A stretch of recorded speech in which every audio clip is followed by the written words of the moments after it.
vamos a tratar hoy, Ramiro, es realmente interesante, que es aprender a pensar y a dejar de pensar. ¿Qué puedes decirnos sobre esto o en qué publicaciones has tratado estos temas? Bueno, ante todo quiero decir que estoy muy contento de que sigas construyendo maravillosamente, con gran maestría, este canal que has sacado en YouTube de Yoga en Vida. Por eso te felicito, y te felicito también porque tengo constancia de que eres una gran profesora de yoga, así que por ambas cosas, enhorabuena. ¿Qué puedo decir del pensamiento? Bueno, me preguntas en qué libros lo he tratado. Pues en innumerables libros. El último en aparecer, El cambio interior, pero también en el gran libro de la meditación y en innumerables libros. ¿Por qué? Porque el pensamiento es, para bien y para mal, una herramienta muy útil, o puede convertirse en un cebo que nos lleva a un anzuelo totalmente envenenado.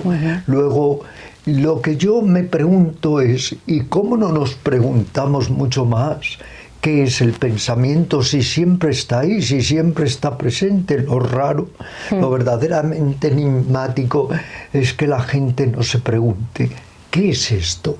¿Qué es esta materia que llamamos pensamiento? Que es lo que hoy vamos a tratar un poco de descifrar, o en la medida de lo posible dilucidar, porque el pensamiento es un verdadero misterio. Exactamente, muchísimas gracias por tus palabras, de verdad, y os animo a que podáis ver esta entrevista, ya que os deis un paseo por el canal y podáis ver muchísimas entrevistas que he hecho con Ramiro y con otras personas que también se dedican al yoga y a la divulgación. Gracias por estar ahí. Una pregunta esencial, Ramiro, y es, ¿qué es el pensamiento? Desde luego, que pregunta tan oportuna y a la vez tan difícil de responder. El pensamiento es tiempo, es espacio, es lo que nos conecta con lo que muchas veces está fuera, o por lo menos es la elaboración de lo que está fuera y lo que va sobreviniendo dentro de nosotros. El pensamiento es concepto, es idea, es acumulación de datos, es elaboraciones intelectuales. El pensamiento se basa mucho en los pares de opuestos. ¿Qué son los pares de opuestos? Frío, calor, amargo, dulce, arriba, abajo, dentro, fuera. Los contrarios, que se llaman también. Precisamente la persona más iluminada va más allá de estos pares de opuestos, o aprende a unificarlos. El pensamiento es etiquetas, rótulos, todo tipo de formulaciones mental-intelectuales. Hay un pensamiento organizado, lo veremos, o consciente. Hay un pensamiento totalmente fragmentado, desorganizado, que nos toma y que nos llega a hacer, dicho de una manera coloquial, la vida verdaderamente imposible. Así es. Y esta pregunta a mí me resulta muy interesante, la que te voy a formular. ¿Pensamos o somos pensados? No, el 90% de las veces somos pensados. Y lo que todas las técnicas orientales de autorrealización han tratado de conseguir, y para ello nos han facilitado medios muy diversos, es no ser pensado, sino pensar, lo que se ha llamado el pensar consciente, voluntario, y no el pensamiento mecánico que nos piensa y nos toma, y algo más allá. Dejar de pensar o suspender el pensamiento, porque no debemos pasar por alto que es una constante en la historia del yoga, el ofrecernos enseñanzas, métodos, para que podamos lograr la suspensión del pensamiento. ¿Por qué suspender el pensamiento? Muchas personas se lo preguntarán. Porque cuando suspendes el pensamiento, el espectador ya no es el espectáculo. El espectador se queda en su propio ser, en su propia esencia. Y cuando no, estamos tan identificados, tan adheridos a los pensamientos que no somos nosotros, vivimos de espaldas a nosotros mismos porque estamos totalmente idiotizados, entre comillas, por los pensamientos que nos piensan. ¿Y por qué muchas veces en realidad acostumbramos a pensar como de forma negativa o mórbida? ¿Qué ocurre? Por miedo, porque hemos entrado en una serie de engramas cerebrales, por decirlo así, de surcos repetitivos de conciencia, donde, como hay miedo en nosotros, anticipamos calamidades. Como hay miedo, nos hemos vuelto excesivamente susceptibles o suspicaces, y entonces en muchas personas, sobre todo, hay una tendencia a pensar mal en lugar de pensar bien. ¿Qué es pensar bien? Sería pensar por un lado constructivamente y por otro lado tener la capacidad de ser un poco los soberanos de nuestros pensamientos. El pensamiento es como una espada de doble filo. Te puede salvar la vida, te la puede quitar. Un pensamiento bien encauzado, enfocado, encaminado, es de gran ayuda, porque es una herramienta muy útil. Ahora, el pensamiento neurótico, ahí está el problema. ¿Y qué es el pensamiento neurótico? Es el pensamiento ensombrecido por todo tipo de tendencias nocivas, todo tipo de desintegración psíquica, todo tipo de temores infundados, y sobre todo es el pensamiento que está velado por las tres tendencias nocivas de la mente: la ofuscación, la avaricia y el odio. Pero como el pensamiento es como plastilina que podemos aprender a modelarlo y utilizarlo bien con determinadas técnicas, entre otras la meditación, la concentración, el entrenamiento mental, la autoconsciencia, podemos llegar a pasar de un pensamiento insano a un pensamiento sano y constructivo. Entonces podríamos transformar todos esos pensamientos y ser conscientes de ellos. Podríamos de momento alejarnos de ellos, mirarlos sin que nos afecten, como el observador que está en la orilla de un río y que por muy tumultuosas y arrolladoras que sean las aguas, las corrientes, nos inmuta porque sabe que no corre ningún peligro. Otra cosa es si las aguas le atrapan y le meten en su seno, ahí viene el peligro. Si el pensamiento negativo nos atrapa, entonces nos hace ver las cosas falseadas. No vemos las cosas muchas veces como son, y se perturba también la función de la memoria y la función de la imaginación. Podríamos entonces decir, para concretar aún más, está el pensamiento incontrolado que nos piensa. Está el pensamiento consciente y reflexivo que pensamos, y luego otro estadio superior de conciencia que apenas se ha investigado en Occidente, ni siquiera los neurocientíficos más avanzados, que es el no pensar. Ese no pensar ha sido muy propio de los místicos, de los grandes maestros espirituales, tanto de Oriente como de Occidente, porque en ese no pensar surge otra manera de ser, de sentir, de percibir. Por eso ese antiguo adagio que he repetido en varios vídeos: cuando el pensamiento cesa, surge la luz del ser. Si estás metido, implicado totalmente en la pantalla de los pensamientos, en esa película de incesantes fotogramas, dejas de ser tú mismo. Pero cuando eres capaz de desligarte de los pensamientos, empiezas a experimentar en ti una nueva forma de ser, una nueva fuerza interior.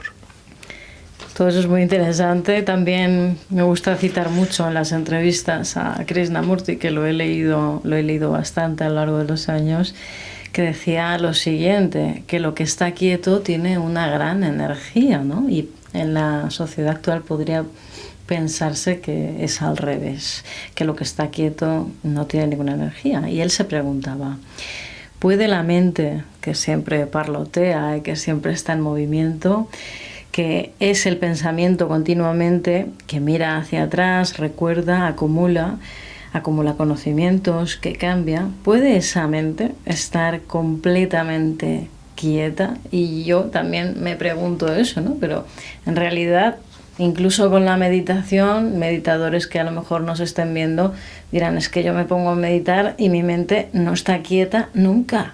Cierto, porque eso es la mente simiesca, la mente mono, el mono ebrio, el mono loco. También en los textos se la compara esa mente o pensamiento díscolo con un elefante furioso. Pero lo esencial es cuando creas una distancia, empiezas por crear una distancia entre el observador y el pensamiento. Entonces, por decirlo de alguna forma, el espectador ya no es el espectáculo. Es como si estamos viendo lo que el viento se llevó, absorto totalmente en la película. Pero de repente acaba la película. Y entonces, ¿qué aparece? La pantalla limpia, la pantalla vacía.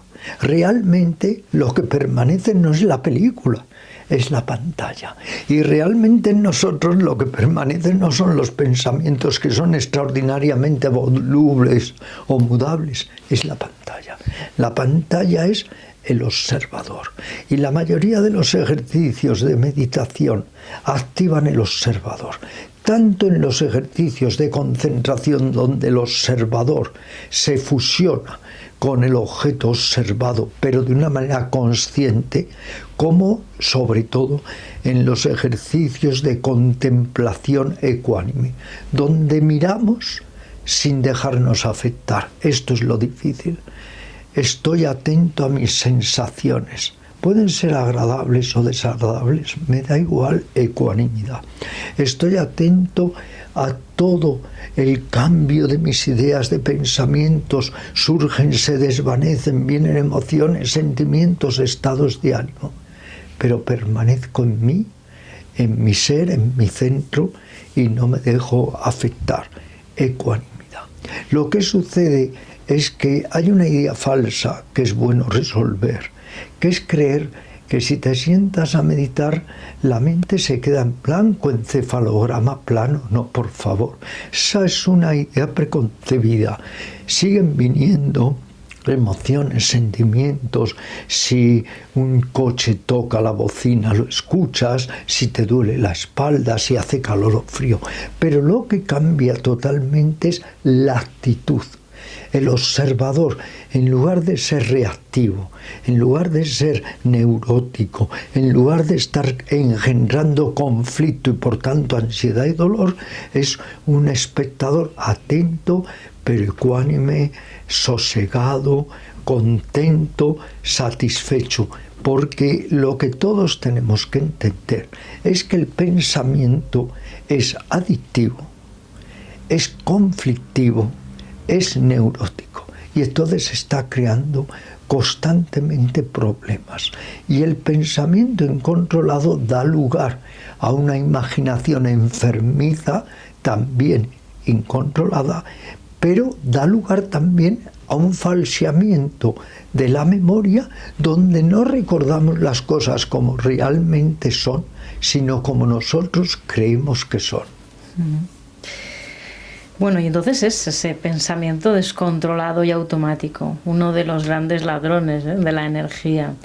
Y muchas personas consideran realmente que su mente es ingobernable, si han sido conscientes al menos de ello, ¿no? ¿Qué podemos decirles a este respecto? ¿La mente es realmente ingobernable la gran parte del tiempo? No, ¿por qué? O sea, todo depende de hasta qué punto has despertado también la atención, la ecuanimidad, la percepción clara, el entendimiento correcto. Hay que saber utilizar los pensamientos y que no nos utilicen ellos a nosotros. Hay que saber decir aquello de Santa Teresa de Jesús: ya está aquí la loca de la casa, pero no le hago caso. Cuando el pensamiento es positivo, constructivo, dilucida, esclarece, hazle caso. Pero cuando no, ¿para qué le vas a estar haciendo caso? En este sentido, yo diría que hay que recurrir a los 4 controles especiales del pensamiento ya vertidos a lo largo de siglos en las tradiciones orientales. Primero, el erradicar o cortar el pensamiento en su raíz. Cuando el pensamiento surge, si no es de tu agrado, si no es constructivo, si es neurótico, si es innecesario, córtalo en su propia raíz. Oponte, niégate a ser pensado por el pensamiento. Unas veces funciona, otras veces no funciona. Por eso hay 4 controles y no solamente uno. El segundo control es observar el pensamiento como si no fuera con nosotros, como si son nubes, nubarrones que vienen y parten, pero no dejar que nos tomen, no dejar que nos afecten. Se llama la observación atenta, desapasionada de los pensamientos. El tercer tipo de control es muy interesante: combatir los pensamientos nocivos mediante el cultivo de sus opuestos, o sea, de los positivos y constructivos. Que tienes tendencia a un pensamiento de ira, trata de cultivar un pensamiento de mansedumbre. Que tienes tendencia a un pensamiento de avidez, trata de cultivar un pensamiento de generosidad. Y el cuarto control, al que muchas veces hay que recurrir y es muy útil, es que ahí está el pensamiento, pero no le hago caso. Se pone un ejemplo: es como si papá está leyendo una revista y el niñito está entre sus piernas, tirándole el pantalón, etc. Pero papá sabe que el niño está ahí, pero él sigue leyendo la revista. Se llama la ignorancia de los pensamientos. No tenemos por qué creernos siempre lo que nos diga el pensamiento, porque si te crees lo que te dice el pensamiento, es como la célebre narración del hombre cristal. Se creía de vidrio, se creía de cristal, entonces estaba aterrado porque si se chocaba con alguien pensaba que se iba a quebrar. El pensamiento que nos utiliza, el pensamiento neurótico, el pensamiento nocivo, llega a ser muy, muy peligroso. Por ejemplo, la hipocondría. La persona está todo el día pensando que tiene algo que ni siquiera el médico detecta y que es algo peligroso. Y como está en esa obsesión, en ese circuito de pensamiento mágico obsesivo, no hay quien le saque él. Hay un adagio que dice: si tú dominas el pensamiento, aunque seas un mendigo, eres como un rey. Pero si eres un rey, aunque seas tal y no dominas el pensamiento, eres como un mendigo. Hay que aprender un poco a conocer, a examinar el pensamiento. Pero tú lo sabes que me he quejado muchas veces que en mis memorias, en el viaje de mi vida, me quejo de que a mí, ¿por qué no me enseñaron todas estas cosas? ¿Por qué no me enseñaron a respirar? ¿Por qué no me enseñaron a concentrarme? ¿Por qué no me enseñaron a sonreír? ¿Por qué no me enseñaron, en suma, a ser un poco más libre de la carga de mis propios pensamientos? Por lo que veo, entonces, el camino, ¿no?, para aprender a pensar y dejar de pensar apunta directamente a las técnicas de meditación. Entrenamiento, sadhana. Vale. ¿Y habría otras vías de aprendizaje? Sí. Siempre haz la prueba, ya la has hecho. Siempre que estás atenta, hay menos pensamientos. Cuando hay más pensamientos, estás menos atento. Hay que llegar a lo que se llama la atención pura. ¿Qué es la atención pura? La que está libre de juicios, de prejuicios y por tanto de pensamientos. Se llama atención pura, atención desnuda, atención directa, que ve la cosa tal cual es, sin necesidad de cargarla de todo tipo de opiniones, de juicios, de comparaciones o de ponerle todo tipo de etiquetas o de rótulos. Es otra manera de percibir. Se puede percibir enfangando lo que percibimos siempre con pensamientos incontrolados, o se puede percibir con gran pureza percibiendo lo que es tal cual es, porque tú citabas a Krishnamurti y Krishnamurti lo decía muy claramente: la cosa no es el nombre de la cosa. Da igual que tú al azúcar le llames azúcar o sal, sigue sabiendo dulce. Y ya que citabas a Ramana Maharshi, que justo ahora le estás leyendo, Ramana Maharshi daba una especie de instrucción muy válida. Cuando vienen los pensamientos, preguntarse: ¿a quién se le ocurren estos pensamientos? Entonces, claro, la respuesta inmediata es a mí, yo. Bien, ¿y quién soy yo? Entonces, si te retrotraes a la fuente, al quién soy yo y a través del quién soy yo, al origen, a la raíz del pensamiento, el pensamiento se frena. Nadie puede llegar a no pensar, porque además el pensamiento es una herramienta preciosa. Es como si tú tienes un bisturí y eres cirujano. El bisturí es maravilloso. Ahora, claro, si no eres cirujano y te llevas el bisturí por todas partes,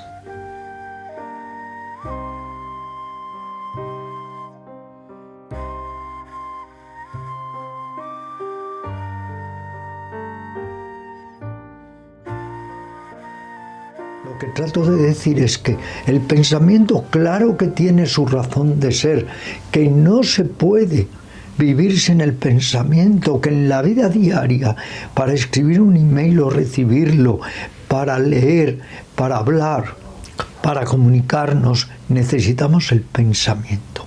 Pero hay infinidad de ocasiones en que no, y por eso les digo a mis alumnos en la clase de meditación: cuando hay que pensar, piensa, pero cuando hay que vivir, vive.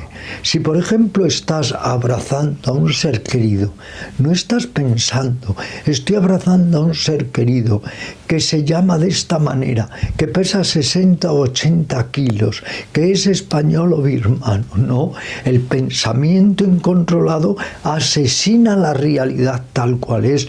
O si estás contemplando un amanecer, un anochecer, o si estás escuchando una sinfonía. El pensamiento tiene su razón de ser, pero hay muchas veces que el pensamiento debe cesar para que la percepción sea más intensa, sea más profunda, sea más vital y sea infinitamente más transformativa. Yo creo que uno de los grandes problemas de por qué no puede parar muchas veces el pensamiento es por el asunto de que nos identificamos con lo que piensa la mente o lo que pensamos en momentos determinados, y entonces ahí empiezan las cadenas de pensamientos, entramos en una especie de piloto automático, mucha gente, y ya no somos capaces ni de darnos cuenta ni de parar. Tienes toda la razón, y porque además el trastero de la mente, lo que llamamos el subconsciente, está muy desorganizado. Por eso se dice que la meditación, en último lugar, trata de reorganizar la mente. Ese trastero, donde hay toda clase de cachivaches desorganizados, crea también pensamientos neuróticos, crea también pensamientos mágicos que no se corresponden con la realidad, crea en suma pensamientos neuróticos. Y recuerdo que en uno de mis libros publiqué un largo capítulo que se llamaba Más allá de la neurosis, porque el yoga auténtico, la meditación real, lo que trata es de ir saneando la mente y que en lugar de dejarnos llevar por patrones de pensamiento nocivos, aflictivos, dolorosos, empecemos a generar enfoques claros y actitudes constructivas basadas en la lucidez, en la ecuanimidad, en la paciencia y en otras cualidades constructivas. Al final creo que es como un darse cuenta en cada momento. Para mí esto es clave, ¿no? Cuando consigues darte cuenta que de repente te ha venido un pensamiento catastrófico o lleno de miedo, o lleno de rencor, darte cuenta y elegir. Y saber manejarse. Hay que saber manejarse muy bien con los pensamientos, pero también con los afectos, también con los estados de ánimo, también con las emociones, también con los sentimientos. Y aquí yo aplicaría aquello de lo que vale, vale. Si te vale un pensamiento, una emoción, un sentimiento, cultívalo. Pero si realmente te está causando más neurosis, más dolor, más angustia, más ansiedad, más bloqueos psicosomáticos, entonces por favor pon los medios, que los hay, para tratar de ir más allá de ese pensamiento nocivo u obstructivo. Y digo obstructivo porque obstruyen muchas veces nuestras mejores energías y no dejan o no permiten que aflore.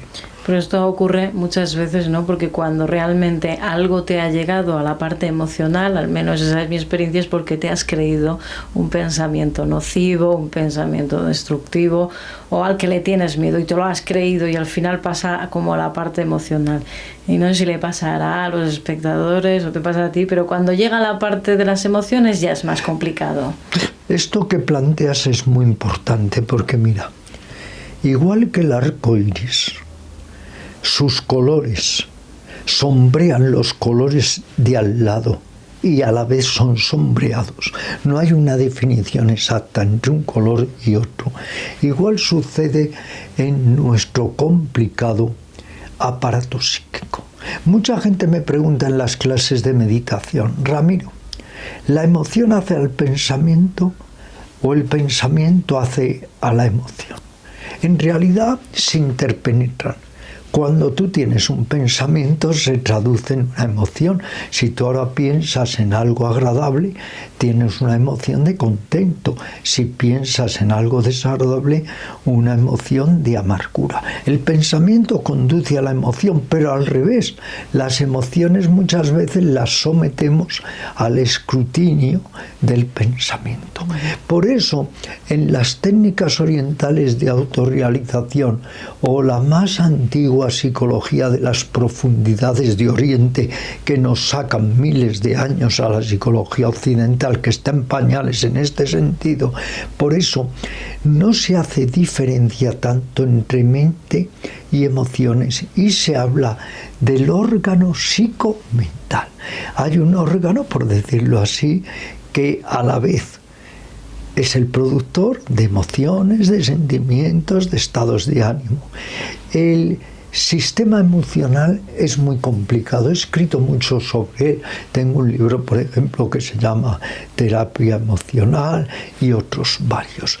El sistema emocional es muy complicado porque incluye, fíjate Silvia, los afectos propiamente dichos, las emociones, los sentimientos, las pasiones y, de alguna manera, también esa especie de sensor que hace que nos sintamos de una o de otra forma, según sea también nuestra reacción a lo que percibimos. Tú me puedes insultar y a lo mejor me produces una gran risa, o me produce mucho dolor, o digo que injusta es Silvia lo que me está haciendo.